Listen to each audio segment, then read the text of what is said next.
వందే మాత్రం. నేను మీ journalist Navata. Welcome to our voice. మొత్తానికి మదనపల్లి కేసు మీ అందరికీ తెలిసిందే. మదనపల్లిలో ఒక పాపపై ఒక సైకో, ఒక ఉన్మాది అత్యంత పాశవికంగా వ్యవహరించాడు. ఆ పాప మీద అత్యాచారం చేయడమే కాదు, ఆ పాపని వాటర్ డ్రమ్లో ముంచి మరీ ప్రాణాలు తీశాడు. ఇక వాడిని వదిలిపెట్టకూడదు, వాడికి ఉరిశిక్ష వేయాల్సిందే, ఇలాంటి మానవ మృగాలకు భూమి మీద బ్రతికే హక్కు లేదు అన్న టైంలో ఒక చెరువులో శవమై తేలాడు. ఇక్కడ ఆ నిందితుడి తల్లిదండ్రులను మనం అప్రిషియేట్ చేయాల్సిన అవసరం ఉంది. ఎందుకు అనంటే, మీ కొడుకు చనిపోయాడని చెప్తే వాడు నా కొడుకే కాదు, అలాంటి దరిద్రుడు చచ్చినా బతికినా మాకు సంబంధం లేదు, వాడి శవానికి మేము దహన సంస్కారాలు కూడా చేయం, వాడిని తీసుకుపోయి ఏడైనా పడేయండి అని చెప్పిందట. ఫస్ట్ నేను ఒక వీడియో చూపిస్తా చూడండి, చూసిన తర్వాత మాట్లాడుకుందాం.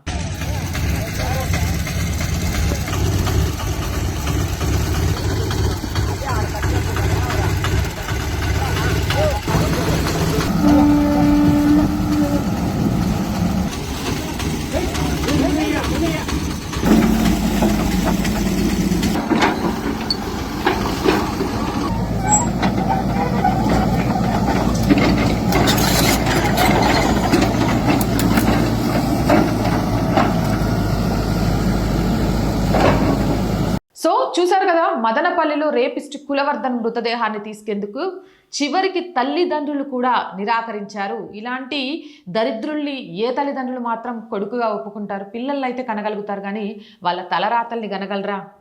ఏ కొడుకైనా సరే వాళ్ళను ఉద్ధరించే పుత్రుడు అవ్వాలి అనుకుంటారు, కానీ కానప్పుడు అలాంటి వాడు కొడుకే కాదు అని వదిలేసుకోవాలి. అలా చేసే గొప్ప తల్లిదండ్రుల సంస్కారాన్ని అప్రిషియేట్ చేయాలి. ఇక్కడ ఆ తల్లిదండ్రులు కూడా సేమ్ అదే చేశారు. ఇందాక మీరు చూసినట్టుగా వీడియోలో మున్సిపల్ సిబ్బంది అతడి డెడ్ బాడీని ఖననం చేశారు. చెత్తను తీసుకెళ్లే ఆటోలో మృతదేహాన్ని శ్మశాన వాటికకు తీసుకెళ్లారు. నాకైతే ఆటోలో తీసుకెళ్ళడం కదా, ఆటో కట్టి ఈడ్చుకెళ్ళినా కూడా శవాన్ని తప్పలేదు అనిపించింది. ఇక బాలికలు మహిళలపై అఘాయిత్యాలకు పాల్పడే కామాంధుల శవాలు చెత్తతో సమానం అనడానికి ఇదే మంచి ఉదాహరణ అని నెటిజన్లు అంటున్నారు. నిజంగా కూడా అది నిజం.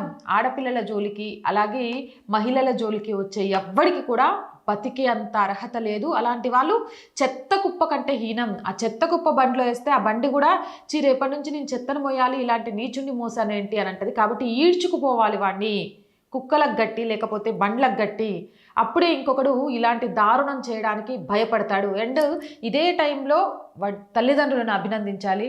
అమ్మ, మీ కొడుకు చేసిన తప్పును నా కొడుకు ఏం చేసినా కరెక్టే, నా కొడుకు మీద ఇలా జరిగింది, అయ్యో నా కొడుకు చనిపోయిండు అని కొందరు ప్లే చేసినట్టుగా విక్టిమ్ కార్డ్ ప్లే చేయకుండా నిజాయితీగా పసిపిల్ల మీద దాష్టికం చేసిన వాడికి నేను కొడుకును నా కొడుకు అని చెప్పుకునే అర్హత లేదు, అలాంటోడు మాకు చచ్చినా బతికినా అనవసరం అని వదిలేశారు. చూడండి, మీకు మాత్రం చేతులు జోడించి నమస్కారాలు.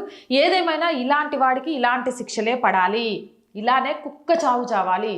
అవునంటారా కాదంటారా? మీ అభిప్రాయం ఏంటి? కామెంట్ సెక్షన్లో పెట్టండి.